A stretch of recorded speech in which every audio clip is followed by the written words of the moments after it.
Welcome to the Elements of Spirit readings for the week of July 24th, 2017. This is the reading for water, which includes the signs of Cancer, Scorpio, and Pisces. I was just checking out my eyeballs this morning. Ooh, this got a little smudged. Kind of mermaidish, kind of sparkly. But that's where I went to. Oh. This happened. Okay, now I know when it happened. All right, I'll get to this in a second. If you haven't listened to your ether readings, go back and listen to them now. Ether readings, big deal this week. It's all about fun is real, joy is possible. It's not pleasure, it's not pain. Joy is contentment. It is alignment with what matters to you and yours. The affirmation for the ether was, I connect to my origin stories and honor the values in them. I share my stories with my tribe and enjoy the clarity and support that comes from within us all. We're aiming for delicious permeability between my heart and your heart, between the heart of our tribe and the heart of the world, between the heart of our family and the heart of the community, between the heart of the community and the heart of the nation, between the heart of the nation, August 21st, Leo eclipse, and the heart of the world. Okay? That's why we're talking about permeability. There's a theory, it's funny, it didn't come up before, it comes up now. There's a theory that the central space of the heart center is a space, a void, an open space, which is actually like a little pinprick of ether, pure space, which everyone actually has within them. And that all of the phenomena of our existence and our experience around that little central tiny space is basically conjecture. And that in the center of that space is nothing. Is nothing. That which binds us all and connects us all is space, right? Okay. And yet, so that's what I mean, is that like when you think of it like that, and you think of the way in which we're all connected, space. When you think about an atom too, right? All of the nucleus, we're like, oh, the nucleus is the densest and heaviest part of the atom. But when you start going to the nucleus, oh, guess what? It's all space too. And it's so little. So tiny. So tiny. Okay? Point being, central space gravity and the stuff that happens around it may just be how we experience this existence. And at the very least, it's kind of the content of these readings this week. Doing what we can to share our stories, our values of ourselves with the people around us, with ourselves and with the people around us, so that we can break down any resistance to that free-flowing energy between all of our hearts, those shared values, standards, and ideals, which truly ultimately connect us all. And I said in the last reading, if we don't know what those values are, how can we work on them? If we don't have a shared vision of society for all of us, then how can we achieve that society? Well, let's not be paralyzed by that. Let's just start sharing visions of society, sharing ideals. And this week, sharing the stories that got us here, sharing the events and the myths and the meanings and the forces that have made us who we are as individuals and that have gotten our tribe together to this point. So when I go and I say I want to share this other thing with you,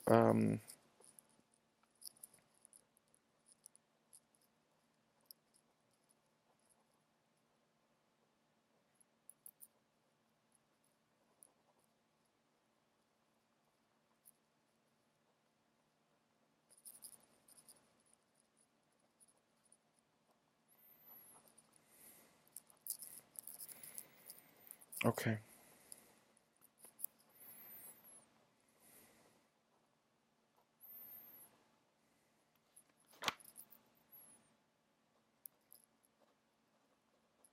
Okay, this is deep. Deep and internal and very watery. This is your affirmation. We'll break it down and this will be the rest of the reading. I see myself until I accept myself. I accept myself until I love myself. I love myself now. Thank you. That's your affirmation this week. I love it. I'm going to use it. I see myself until I accept myself. I accept myself until I love myself. I love myself now. Thank you. So full disclosure, this is what happened to me this morning. I was doing a meditation in this house that I'm staying in, and almost towards the end of the meditation, I popped my eyes open, I looked at the clock, and then I looked back, and I happened to be sitting by a mirror. And when I opened my eyes, I looked in the mirror, and I was fucking joyless. I was just like, meditation posture, and it wasn't that I was like tranquil. It was that I looked at myself, and I was like, who the fuck are you? Like, what are you doing here? What's your problem? Like, what do you want? What are you doing? What's going on? What do you want? And then something shifted in me, and I was like, oh, maybe just try to look at yourself with like a little bit of love. I realized I was looking at myself with no love whatsoever.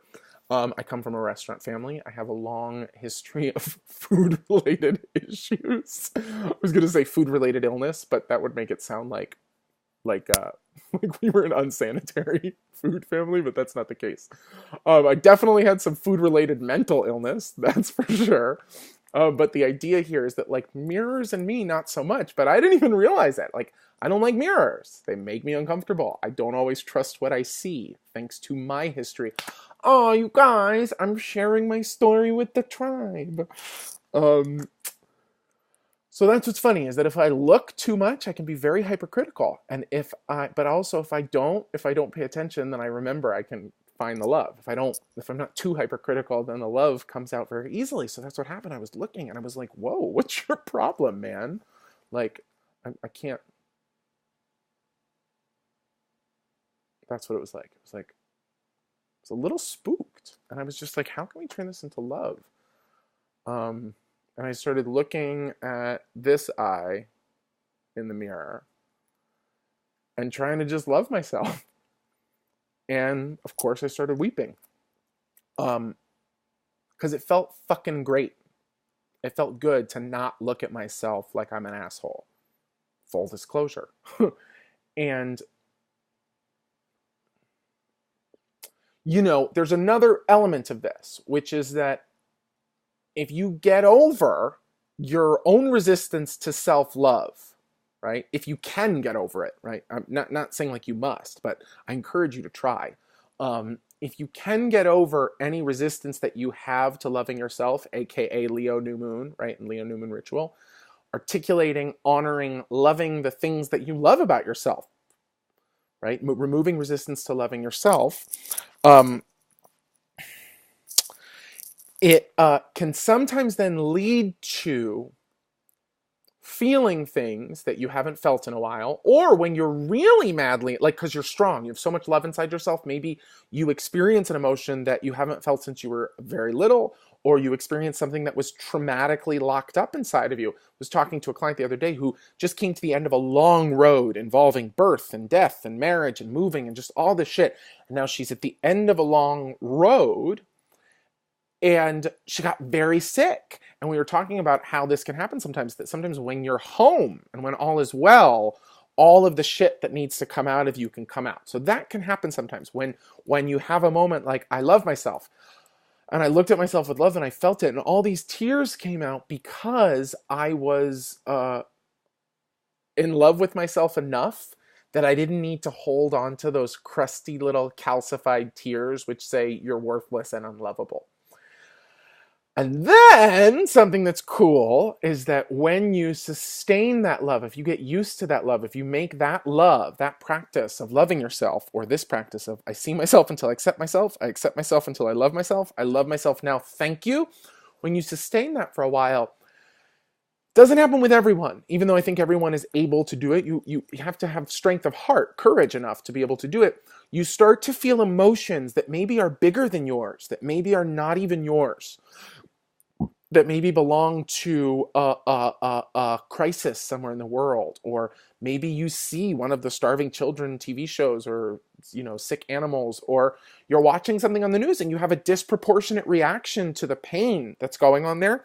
It's not happening because you're fucking crazy. I mean, I'm not a medical professional. That's not a diagnosis. You might be fucking crazy. But love, you guys, come on. I hope you get that joke. I hope you know that's a joke. Not the part about me not being a medical professional. If you think if you're having issues, all seriousness, go ask for help. um,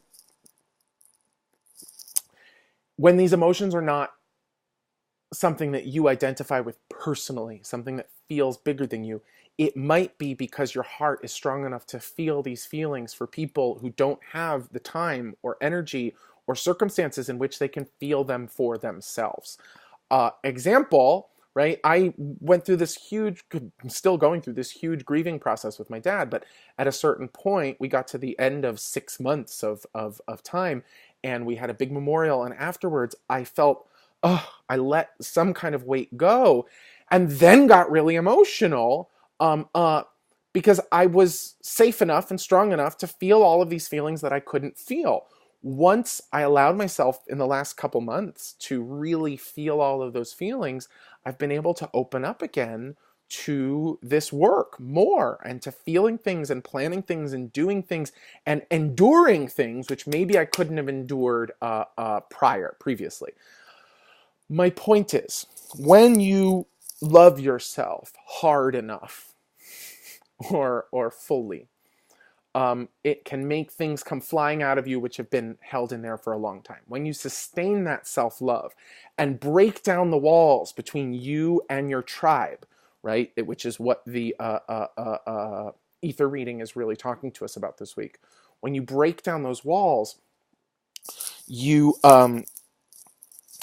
you as a group may feel or process or release old tribal emotions or even old past life emotions if you have past life connections, or present day feelings, toxicity, things that release in you that then clear the way for you and your tribe to commit together to something that matters to you, or to at least know if the rest of the world is falling apart, this is what my tribe is doing to stay together, to stay buoyant, to stay up. So that's a little bit of a global empathy tangent that we went on here. I hope you enjoy it because it may give you context for emotions that come out of a process like this practice, which is your affirmation for this week. If you have emotions that are yours, don't hold on to them. Let them go because you may have established enough love inside of yourself that you don't need to hold on to them anymore. And then if you do that for a little while, you may feel overwhelming emotions that you're like, what the fuck do I do with this? You don't have to do anything with it. You're feeling it. That's great of you because you're probably feeling it for someone else who can't. So feel the emotions, love it, let it go, and remember when it's over that you have a right to stop it. You can unplug from global emotions at any point. You can repress your own emotions at any point. That's not really going to do you much good, but sometimes you gotta drop the kids off at school or go to work or do something that doesn't allow you to feel everything right in that moment. Just remember that you have agency, especially water signs, water babies and grown-ups, moms, dads, sisters and brothers, aunts and uncles, grandmas and grandpas, nieces and nephews. You as empathic beings, we as empathic beings can tune in and sometimes forget that we have a right to tune out. So here's your practice. I would say sit in front of a mirror and don't move on until the next sentence until you believe it. I see myself until I accept myself. And look at yourself and look in your eye. I see myself until I accept myself. Not there yet. I'm thinking, I'm still talking, I'm pitching to you.